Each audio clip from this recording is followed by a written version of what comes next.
Okay. Witch Doctor is a little bit different, but Wind again feels really good. Misha loved it so much. And Coddle on the other side. These are some different picks. Yeah, not quite what we have sort of gotten used to seeing with the Witch Doctor and the Coddle in particular, but, well, I don't know. If Hokori are maybe trying to play up in that more aggressive style, the Witch Doctor could tack on a little bit more with the stun and the Maledict, so do always have that to work with. You've got some teamfight strength later on there with the Death Ward, but still not a hero that we would call particularly popular right now. But Hokori, third game of a best of three, maybe trying to pull out something that their opponents aren't necessarily expecting. Yeah, and it definitely surprises me a little bit because the great thing about Witch Doctor is if you do a lot of consistent damage, it just turns that into really good damage from Maledict.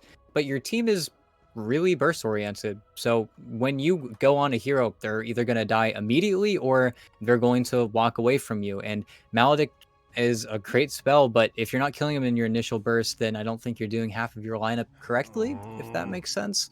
So it's an interesting pick, especially not necessarily seeing their lane just yet. And that's where I think Four Gringos have done a very good job of hiding their true intentions, especially with this Cuddle pickup. They're being very quiet with a lot of their picks, especially because if you just look at Four Gringos lineup straight across the board, you would say that this Monkey King has to be either your safe laner or your mid laner yet again. But I also feel like there's just that hint of flexibility, and you see they're banning out safe laners on the Hokori side, so they think something is a little bit fishy here as well. Maybe they want the Kit's Monkey King versus the Tiny. It's an interesting choice to start banning out more of DNM's heroes. I agree with it because I think Monkey King is pretty bad versus the Witch Doctor. If anything, if Witch Doctor doesn't play good with your lineup, Witch Doctor is pretty good at playing versus the Monkey just because of how the Maledict interaction works versus Jingu Lifesteal. So that should be okay, but it's still a little bit of a risky pick for me. But Hokori are certain that this is going to be DNM's or not DNM's hero, though. It's an interesting call to make. They started with the PL ban, and they're using up quite a bit of their time. There we go on the final ban, but now we see a bit of a switch up for them. They shift from the PL onto the Kunkka with that final ban of the draft. So maybe they're not 100% certain after all here, trying to cover sort of multiple avenues over on the Four Gringo side. Yeah, and it's the benefit of having last pick. In all honesty, when you have second pick, it just means that you have to split the bans. You can take the draft in a different direction, and it's something that Pingu does incredibly well. He's the maestro of the pick screen, especially for NA. He does a very good job of never giving away too much information, and I think that's where Hikori, they are splitting the bans for, I guess, a pretty good reason. I think Kunkka is a little bit of an oversight for them. That's something that maybe you should have banned a little bit earlier, especially with the first phase Beastmaster. But instead, they didn't want to pull the trigger on that one. Because I also think that Hikori have a pretty strong pick here if they do solidify their lanes too much, especially their mid lane. But it's still interesting. The one thing that I'm certain, though, is that RDO is missing a classic RDO hero. Of course, if they wanted to, they could decide to swap up their lanes a little bit. But I think if you get analog on this Tiny again, you're just going to have a much safer game plan. And I think that's the spirit of both of these teams' draft. It's a bet to one at this point. So might as well just do what you know you can do. Mm-hmm. Not really a crazy amount of room for experimentation at this point, considering this is still an elimination series between the two squads. So get what you know works, get what's going to feel comfortable as... Okay. We see Four Gringos splitting up their bands on the back end here as well, the Jug and then the Storm Spirit. So, well, they're not sure where the Tiny's going to go, and they certainly know now, as Hokori will pick up the Troll Warlord, presumably for RDO.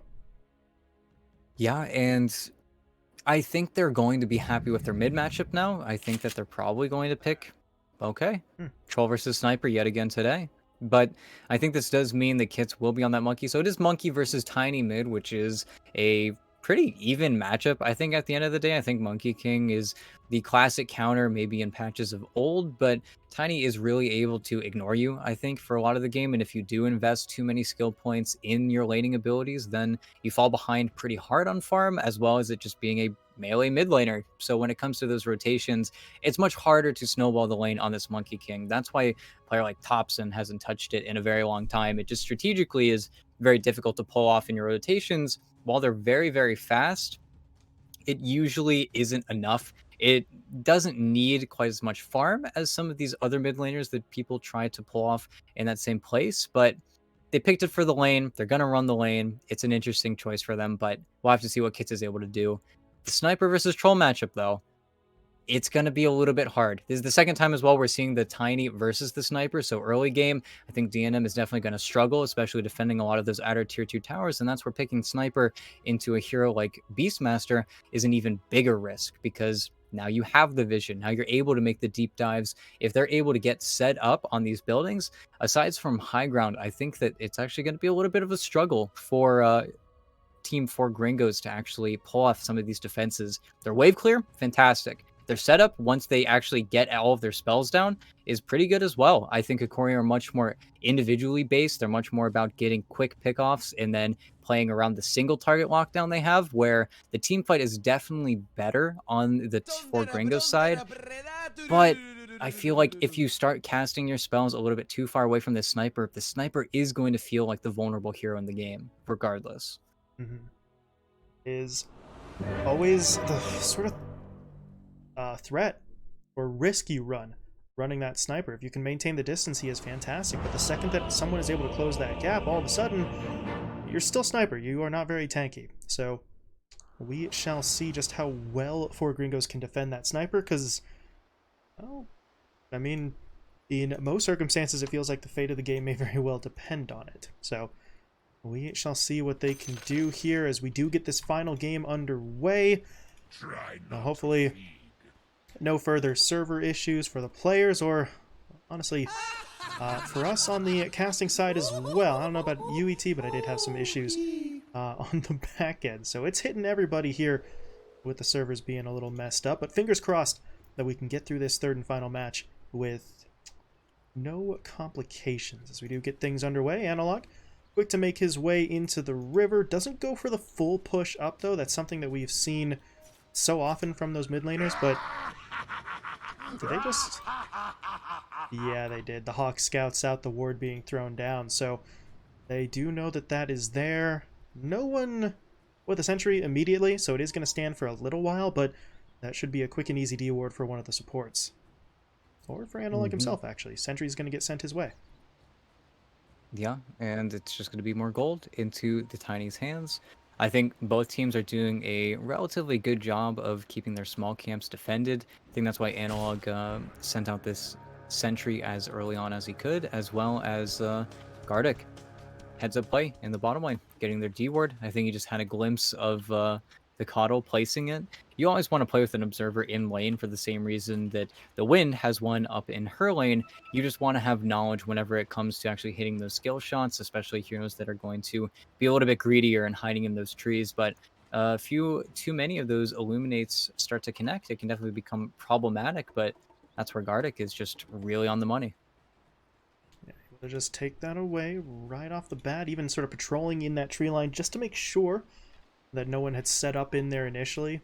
So, got to assume Giant will probably head in there at some point, but just trying to make sure that there's no sort of sneaky, maybe early tri-lane attempt for first blood, and not really going to see that now. RDO, well, he's just able to sort of sidestep that Illuminate. It does force him out of the lane for a moment or two to avoid that damage, but overall, you're not really going to be able to hit him up too much. Valky can get him with the Rebuke, but not much more than that. Yeah. This lane is slightly more pressure than the last 2 times we've seen Troll, but this is also a, not a complete last pick Troll. So it makes sense he's going to have a little bit more difficult of a time. But otherwise, it should just be him farming, and then maybe needs to be careful once they hit level 2 on the 4 Gringos side. But until then, he should just be able to get all these last hits. No contestation.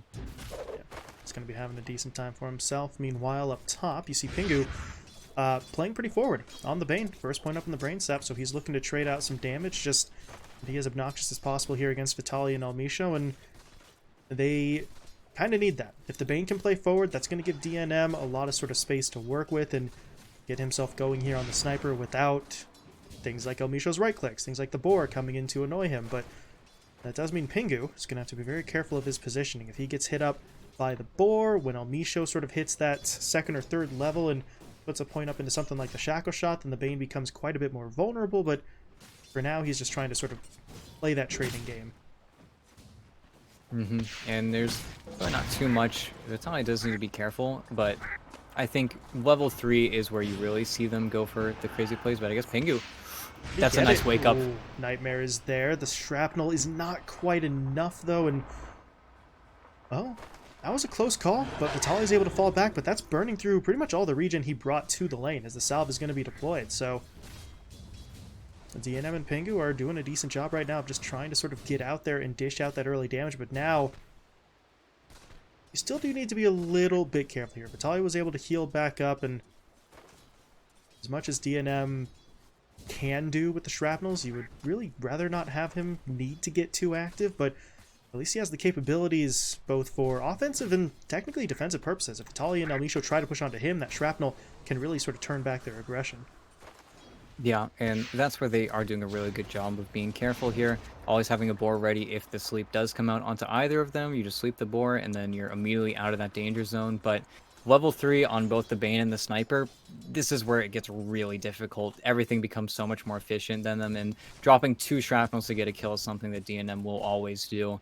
And they're not even really able to get a lot of these last hits here. They're really underneath a lot of pressure. All of the denies that Vitaly has currently are from him killing his own boars, just because trying to keep as much farm out of DNM's hands as possible, but you're always going to get very farmed with such a safe lane as Bane Sniper. DNM doesn't have a whole lot to be worried about at the moment. Meanwhile, mid, Kits and Analog, well, having a little bit of a fight there. Analog goes in for that Avatos combo. Kits was able to get the Jingu off, though, so heals himself up a little bit. Salve popped on him as well, and this lane in particular, we have seen a lot of matchups today where the mid at Tiny just kind of pulls a little bit ahead. Kits trying to sort of bring an end to that trend here, and so far he's at least relatively keeping pace. The only thing, though, when Tiny hits level 6, he can maybe start making some of those rotations. When Kits hits level 6, I'm not entirely sure if he's going to have that same impact, maybe outside of picking up some power runes. Yeah, I think more importantly, you're just going to shadow or mirror Analog as much as you can, because it's going to be a Tiny. He's going to outfarm you. There's not much you can do to really contest him. Getting Jingu stacks is great and all, but it really doesn't stop him farming. That's why you already see a little bit of a divide net worth-wise, but a big dive bottom. They have to lose Valkyrie, though. They at least get the first blood bonus going their way, as Giant was able to strike first, but yeah, the loss of Valky is... well, it's not ideal by any means. Core for support is the trade-off there, and RDO now can just sort of sit here in this lane for a little bit. Giant is going to try to stop him with the Illuminate play, but that's only going to do so much. But I don't know. This early on, I don't think RDO is massively going to outfarm Valkyrie in the time that he was out of the lane, but you take a look at the numbers to this point, there is an advantage starting to form for that troll that, realistically speaking, I'm not sure if Gringos can directly do anything about right now. You still need a little bit more on that Mars. You need that arena before you really look for anything overly ambitious. Yeah, and that's where, as long as you're able to get a decent amount of XP, it should be fine. I'm surprised Giant has taken as much levels as he has, and unfortunately... Yeah, he does. Okay. Just puts Elmisho under with the Nightmare, and then right-clicks him to death. Now Vitaly's in some trouble as well. The Brain Sap is going to drop him low, and the DNM with the Shrapnel does the rest. So a clean sweep up top, 2 kills, no casualties, and that... it feels like Hokori didn't quite show the respect that they needed to the damage output on that other side, or maybe the lockdown more appropriate, as the Bane actually just gets that first kill with Nightmare and right-clicks. Now they might look for another. Analog wanders into it. Elmisho's coming in, though, with the Shackle Shot at the ready. They could find the latch here that could keep Analog safe. It looks like, though, he's actually going to be able to get out under his own power, and Elmisho will then use the Wind Run to clear out as well. Yeah, and it was really unfortunate. I think a big reason Pingu doesn't press the issue further is that Analog does have that illusion rune right next to him, so it's not like he can't wake himself up. And Giant's also going to throw a Solar Bind onto him, but it's just a level 1 Solar Bind. There's not really any pressure you can do, but that's where the Tiny... it's a little bit more pressure on him, but he's still just able to farm. He just avalanche tree tosses out creep waves, and It's just Kit's having to take it underneath the tower. Unfortunately, Monkey King, until you get a few more levels and at least a Jingu stack, you're pretty poor at clearing out these waves, and I'm surprised he's gone for as many levels as he had into the Jingu. I think he might want to adopt a more farm-oriented style, but here's bottom. TPing his way bot, looking to help out onto RDO. RDO, well, he has the ult now. He doesn't have the mana for it. He could pop the stick, but he's stunned up, so he can't go for it. Spear stun into boundless strike keeps him locked down. Kits gets the kill, and now Gardic is really just not going to be able to do a whole lot here, or maybe he can. The stun comes out, but the spear, yeah. Spear comes in from Valky on the back end. Kits is able to find the kill. It's a double for the Monkey. And, well, that is a pretty fantastic rotation from the Monkey King. Something that wasn't entirely sure he was going to be able to do without a power rune to back it up, but he had teammates in the area, and it's just a simple TP to make that play. Yeah, and it's a really easy bait for him as well. You kind of get maledicted, you get a lot of damage coming out onto Valkyrie, and then suddenly Kits is already on the tower. Unfortunately, because he made that rotation, he did lose 2.5 creep waves in the mid lane, so there is definitely a cost for making plays like that, but he's also closing the net worth gap a little bit more in between him and Analog. Analog is going to be the winner, though, when it comes to the net worth battle. He's going to have another incredibly fast Blink Dagger. All of the Tinies today have gotten their Blink so quickly. It's kind of absurd. Taking the stacked camp here should not quite get him there, but it's going to be incredibly close. So, excuse me, should only After take this Analog. wave mid. Yeah. Really just the 1 or 2 more moments, and once he's got that Blink, I mean, there's a lot of paths open to him. He could try to make rotations up to the top lane. DNM has already kind of taken some steps to avoid this, though, moving his way into the jungle, but no reason the Tiny couldn't go looking for him in that north side jungle as well. Could try to make rotations down bot, get onto the Mars a couple of times, so a lot of potential targets for Analog to work with here once that Blink's online, and the Courier is bringing it out right now. Yep, and that's where the collapse on the top lane is definitely going to be the easiest play he can make. Nice ward from Pingu, scouting out the smoke as well, so they know that Analog is coming. I'd be surprised if Pingu actually let himself get caught here. But to the same degree that Analog is going to get very aggressive around the map, you're also going to need to see Vitaly scouting out for him. They can't really afford it. It's the same matchup as we saw in the 4 Zoomers game.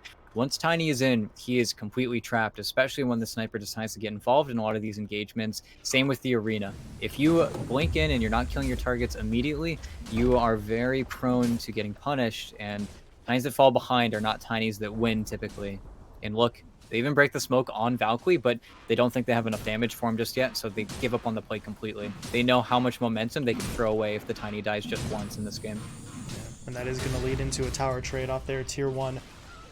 Finished off by 4 Gringos. At the same time, though, Vitaly had spent all his time up top, as we often see the Beastmasters doing in that offlane, but he was able to get a tower of his own. So we're just going to kind of let that one even itself out. The question now for Vitaly is, where exactly do we see him go? He has the Roar, he's got that Helm of the Dominator up and running, so could continue to push out that top lane, be that sort of split-pushing menace. Could see him start making rotations, looking for the fight. Speaking of fights, though, Gardic gonna get hit up down bot, but that spear actually didn't latch onto anything. He gets pushed back, sure, but not gonna be able to be taken down. Now, El Misho and Analog look for the return play, and Valky will be taken down, so we were just talking about the threat. If you go in and you don't get your target, you could get turned around on the sort of arena play, but once Analog realizes his opponent has no arena, he's just sort of all in for the kill. Yeah, very simple, very easy play for them to make, and that's where I really want to see them make the counterplay on 4 Gringos. Look at how good their vision is. If they can force the Tiny into a part of the map that isn't going to work, this is the second smoke that they're scouting out by pure virtue of Pingu getting his wards down at the correct time, meaning that now DNM is going to be fine. And if he doesn't make those plays, if he doesn't get that vision so deep-rooted in the Hokori space, you die. You get picked off. You get punished for it. And they're breaking. They see... Well, they tried. They get some damage onto Valky, but the important part of that is that that now keeps the Mars away from this push onto the tier 1 tower mid. So RDO and Vitaly are able to push in and claim that objective, and Analog may not have gotten the kill, but the distraction is going to serve its purpose. Yeah, and that's where I think Valkyrie just needs his blink, and okay, They're losing a lot of heroes here. Roar onto Valky. Do they have the damage for this? Not with just those summoned units. They are going to be forced to back away. DNM, meanwhile, will go for the assassinate onto the Dom-Helmed Creep, and it does get him 100 gold there, so it's not exactly not worth the effort. But at the same time, over in the bottom lane, Kits and Pingu were able to jump in on to Gardic, taking him down, but now Analog, bit of a drive-by onto Valky, who had not healed all the way up there after that sort of initial play onto him. So the Tiny goes back in for a second attempt, will find the kill, but now Kits is trying to get onto him. There's going to be that Avatos again, though, and the Monkey can't really go for it. But now, over in the east side jungle, Misho is getting hit up. The Fiend's Grip has to be committed to make sure he can't get out with that Wind Run, but they do manage to find the pickoff, and it goes into DNM's hands as well. Yep, and once DNM has this Maelstrom, you'll see him go immediately into that Ancient stack. It's really good Ancients for him as well. Getting double Black Dragon just means he's going to farm so quickly. And they know about this, so Hokori might decide to make some big rotation as soon as that stack is attempted by him. But I still feel like right now Hokori are doing exactly what they want. They could be getting a few more kills here, but that's where Valkyrie is still the biggest problem for Gringos. If he can't get a space in this game, he even goes back for the casual cloak just because he feels like he's taking way too much damage and trying to frontline. And you look at Analog on the prowl, and you kind of have to feel bad for him just a little bit. Now we're dead even, though. They've done a really good job of keeping things balanced out, even though the Hokori cores are definitely a little bit ahead. But okay. There's going to be the Avalanche, into the Toss, into the Roar, into the Maledict, into the Death Ward. That's... Boy, that's a lot, but they do get the kill. And now a tower. Can they need to make sure they don't lose this creep. There we go. Pulling it back a bit, but yeah, now they have that ready-made push. This is one of the reasons why you pick up that Beastmaster, forcing out the Glyph, so you always have that sort of split push presence with the Beastmaster in your lineup, and in that instance, we even saw for Vitali the ability to then set up for the plays with that Roar as well. So they're just getting maybe not everything they would like out of this Beastmaster, but quite a lot that Vitali is able to bring to the table in terms of utility, in terms of aggression, and in terms of actual kills. Analog is no slouch either, as they will catch Pingu out on the high ground there, just trying to wander his way up the ramp. Does get himself picked off, and Hokori, they've just sort of set up camp in this north side jungle. Yeah, and I think the 3-man smoke coming out from Gringos is a little bit hopeful there. It's really rough to go where Hokori are able to get literally everyone, but the problem, again, similar to the Slark game, is that you can't really put that much pressure on the enemy team's towers. And again, Valkyrie is taking so much damage. Maledict is going to put him in some trouble. Look at the mass TPs, though, coming in, and they actually caught Analog with the Fiend's Grip, but do they have the damage? They should. Boundless.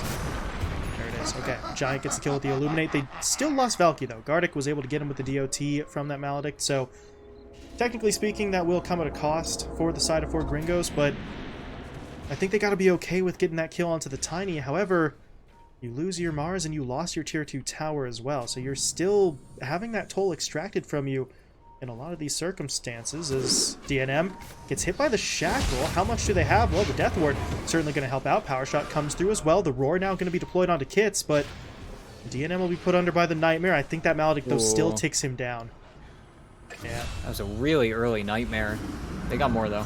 They're still fighting. El Misho going to get hit up here. He's going to go for, well, Shackle and Power Shot. Neither one's really going to help him as Giant does take him down, but look at Vitali and Gardic. They're still pushing forward like they want it because Analog's back in. There's going to be the Avalanche into the Toss. They've caught out Valky. They're trying to bring him down before he can really get any sort of saving play out from his teammate. Kits, though, did drop the Wukongs, and that was, at least for a moment, looking like it might be enough, but RDO simply switches over to the range set and will be able to find the kill. So they lose 2 of their cores, and now Hokori, they're sort of angling like they want to go in for Roshan, and I don't know, this might get a little bit risky with the sniper back up in 5, but I think they might just be able to take it in time, especially, okay, yeah, especially if RDO commits the battle trance. Yeah, it's so easy for trolls to do this. The changes to the CD, especially when it comes to his ultimate, just mean that battle trance is always something you're gonna use casually. You don't need to be worried about a fight with how fast you can actually finish off the Roche. And I don't think Gringos, even if they were a little bit more privy to that play, would have made the adjustment, just because you're Radiant. you have the outpost already. Dire have no real way to get into it unless they all TP out that tier 2 tower and then smoke and run at their opponents, something that, again, Hokori have the big advantage of. When they are completely set up, they have so much going for them. It's so difficult for Gringos to actually get on top of their heroes. And with still no Blink Dagger insight for Valkyrie, getting on top of this backline is a really hard and difficult maneuver, and something that they haven't really been able to fix just yet.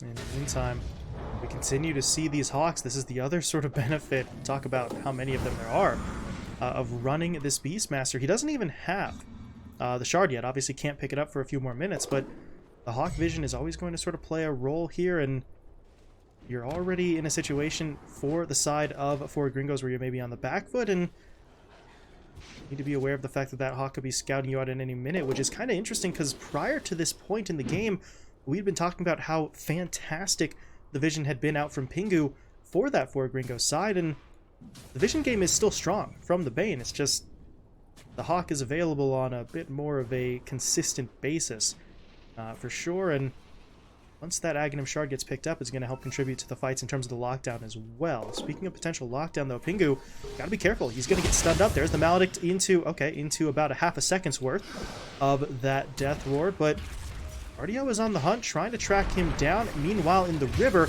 Analog pushes onto Valky. We'll be able to take him down. DNM makes it a trade at least, finishing off El Misho, but again, core for support. And going the way of Hokori there, and the good news, I suppose, if you're looking for some sort of silver lining for Gringos in that play, is that Pingu, despite being the first one to get hit up, isn't taken down. He's at least able to make his way out of the fight.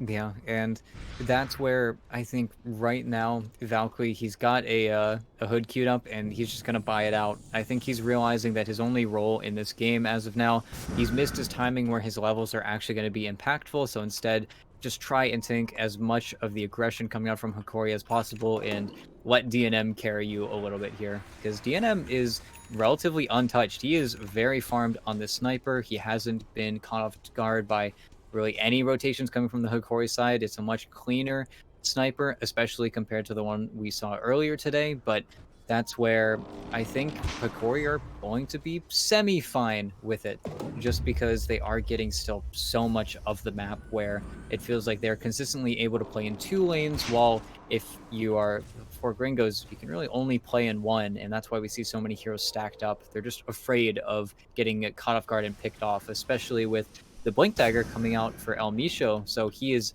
really able to find these heroes and get those easy pickoffs going for him. Yeah, you've got the blink up on El Misho's Wind Ranger. Vitali, meanwhile, has the Helm of the Overlord, so with that Ancient Black Dragon, they can push a little bit sort of harder and more consistently across these lanes, and that is going to be a very sort of major concern for Gringos, because they're already sort of losing that fight in terms of the map control, and you've got this push coming in. You've got RDO still holding on to an Aegis for about 90 more seconds, so they are feeling pretty strong right now, and they're going to look for the pick in the jungle, and they do find it. Analog and El Misho quick onto Pingu. The Bane unable to get away this time, and now you see the forces scattering for Gringos. Kits is down in that southern tree line. Giants made his way all the way over to the tier 1, so it's not just the loss of the Bane. Now they've lost their opportunity for really any sort of immediate comeback. They'll have to regroup first before they can make any play happen, and while they do so, you see Vitali and RDO once again pushing for a tower. Yeah, and it's a tower that feels really good because their ordering is fantastic. They kill the mid tower, Glyph comes back up naturally, might as well get the tier 1 bottom because, well, they can't really do anything. They're going to give them Glyph anyway, so might as well do it. It's coming up naturally, so right now it does feel like these outer towers are going to be more or less forfeit. They're going to see the troll TPing top, so maybe they look for an engagement, but that's where, yeah, that and the decision to not get a Blink Dagger on the Mars is really going to kill a lot of their playmaking potential, in a decision that I think might come back to haunt Valkyrie just a little bit here, and that's where you got to be so careful. They're allowed to go out of their base a little bit here, but it's still really scary, and look at all the vision already placed from Hokori. If they walk out too far, they know it's going to happen.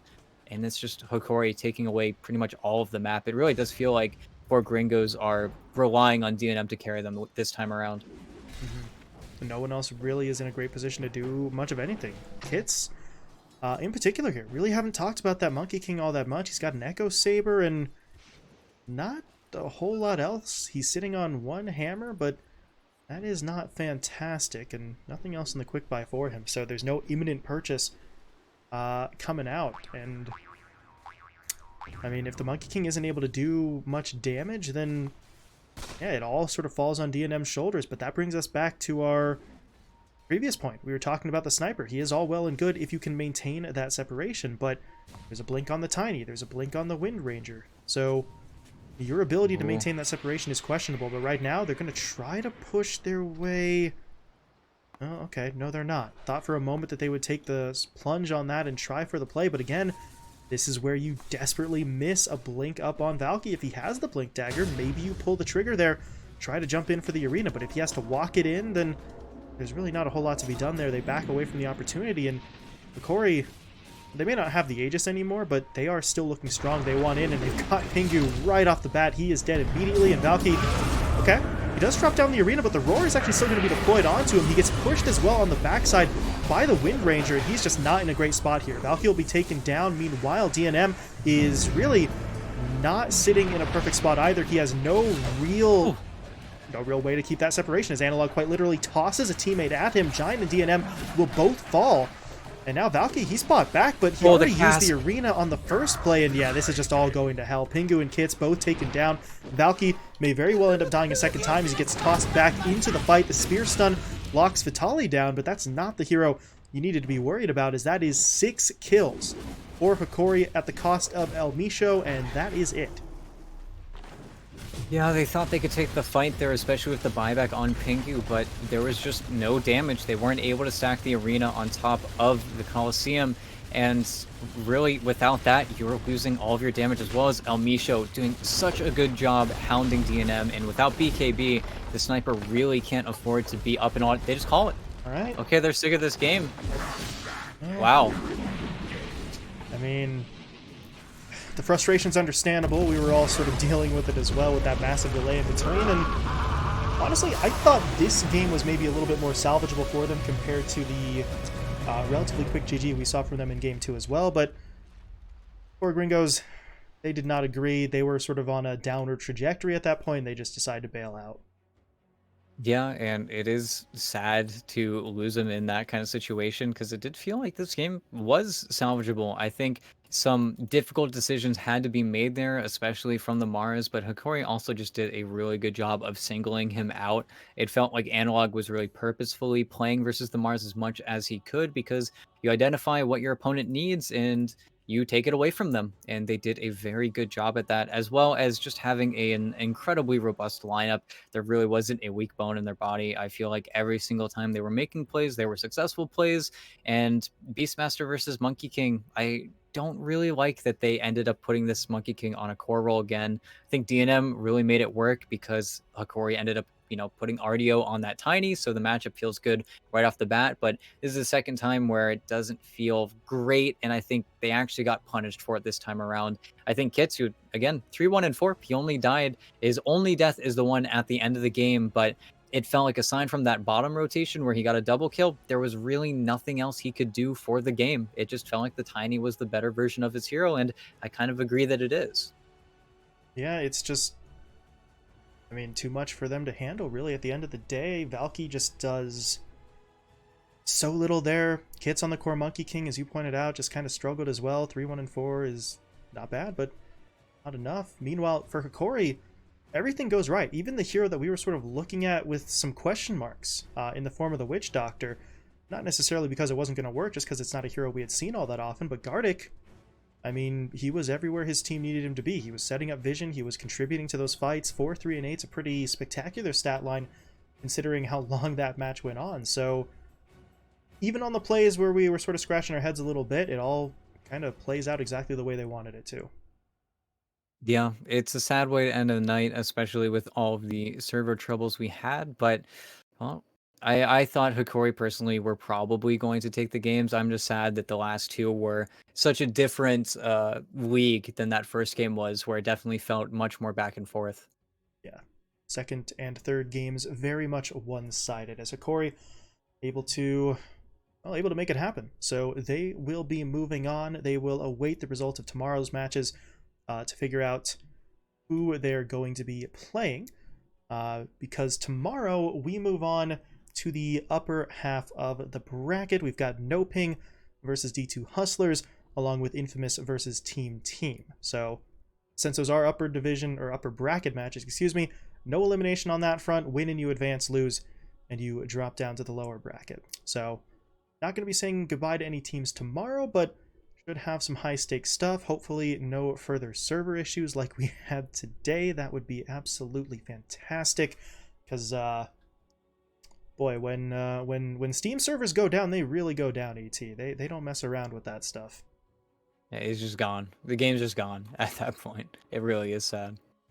So, but yeah, thank you for bearing with us, everybody. I know it must have been unbelievably frustrating. Trust me, it was frustrating on this end as well, trying to get through it, but we did get through it together. So that's what's important. Friendship and togetherness, and actually getting to play Dota at the end of the day sort of makes everything feel a little bit better. So thank you all so much again for sticking with us. We will be back in action at tomorrow afternoon. Same start time, 1 p.m. Pacific time, for a pair of best of threes from the upper bracket. For now, though, thank you all for watching, and we will see you tomorrow. So enjoy the rest of your evening. We are out. Goodbye.